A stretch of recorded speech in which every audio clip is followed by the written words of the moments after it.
நினைச்சுக்குங்க, கர்த்தர் நம்மேல் வைத்திருக்கிற திட்டம் உங்களை விட பெரிய திட்டத்தை கர்த்தர் வைத்திருக்கிறார். நம்முடைய படிப்பை விட பெரிய திட்டத்தை கர்த்தர் நம்ம மேல வச்சிருக்கிறார். நம்முடைய குடும்ப பின்னணியை விட ஆண்டவர் நம்ம மேல் பெரிய திட்டத்தை வச்சிருக்கிறார்.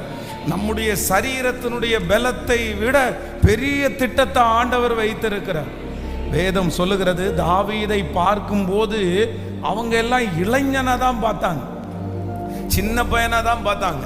ஆனா அவனுக்கும் அவனுடைய சரீரத்திற்கும் ஆண்டவர் வச்சிருக்கிற திட்டத்திற்கும் ஏணி வச்சா கூட எட்டாது.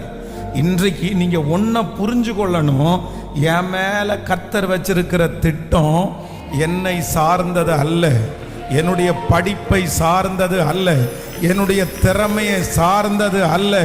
என் மேல் கர்த்தர் வைத்திருக்கிற திட்டம் அது என்னை விட பெரிய திட்டம்.